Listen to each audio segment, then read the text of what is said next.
ప్రపంచమంతా నూతన సంవత్సర వేడుకల్లో మునిగిపోయిన సమయంలో స్విట్జర్లాండ్ లోని ఒక బార్ లో అనూహ్యంగా భారీ పేలుడు చోటు చేసుకుంది. ఈ ఘటనలో దాదాపు 10 మందికి పైగా మృతి చెందినట్లు ప్రాథమిక అంచనాలు సూచిస్తున్నాయి. ఘటనకు సంబంధించిన పూర్తి వివరాలు ఇంకా తెలియాల్సి ఉంది. ఇంకా విషయానికి వస్తే స్విట్జర్లాండ్ లోని ఆల్ప్స్ పర్వత శ్రేణుల్లో ప్రముఖ పర్యాటక ప్రాంతమైన క్రాన్స్ మోంటా స్కీ రిసార్ట్ లో నూతన సంవత్సర వేడుకల సందర్భంగా జరిగిన భారీ పేలుడులో 10 మందికి పైగా మరణించారు. ఫేమస్ లే కాన్స్టలేషన్ బార్ లో జరిగిన ఈ ప్రమాదంలో అనేక మంది పర్యాటకులు తీవ్రంగా గాయపడ్డారు. బాణాసంచా పేలడమే ఈ ప్రమాదానికి కారణమని అనుమానిస్తుండగా దీనిపై స్విస్ అధికారులు ప్రస్తుతం దర్యాప్తు జరుపుతున్నారు. జనవరి 1వ తేదీన తెల్లవారుజామున సుమారు 1:30 ఒక లగ్జరీ బార్ లో సంభవించిన ఈ పేలుడు కొత్త ఏడాదిలో పెను విషాదాన్ని మిగిల్చింది. కొత్త ఏడాదికి స్వాగతం పలుకుతూ అక్కడికి వచ్చిన వారంతా వేడుకల్లో మునిగిపోయి ఉన్న సమయంలో ఒక్కసారిగా పెద్ద శబ్దంతో పేలుడు సంభవించినట్లు ప్రత్యక్ష సాక్షులు తెలిపారు.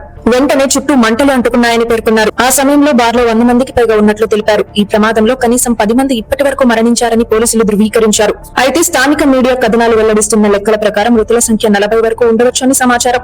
ఇక ఈ ప్రమాద తీవ్రత చూస్తుంటే మృతుల సంఖ్య భారీగా పెరిగే అవకాశం ఉన్నాయనే భయాలు వ్యక్తమవుతున్నాయి. మరోవైపు ఈ ఘటనలో 100 మందికి పైగా గాయపడగా వారిని తరలించేందుకు అనేక హెలికాప్టర్లను అధికారులు రంగంలోకి దించి ఎమర్జెన్సీగా ఆసుపత్రులకు తరలించి చికిత్స అందిస్తున్నారు. అయితే ఆ బార్ లో జరిగిన పేలుడుకు గల ఖచ్చితమైన కారణం ఏంటి అనేది ఇంకా తెలియరాలేదు. అయితే ఆ ఈవెంట్ జరుగుతున్న సమయంలో ఉపయోగించిన బాణాసంచ వల్ల ప్రమాదం జరిగి ఉండొచ్చని ప్రాథమికంగా అనుమానాలు వ్యక్తం చేస్తున్నారు.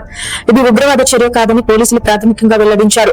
పేలుడు జరిగిన బార్ ప్రాంతాన్ని అధికారులు పూర్తిగా తమ ఆధీనంలోకి తీసుకుని అక్కడ క్షుణ్ణంగా తనిఖీలు చేపట్టారు.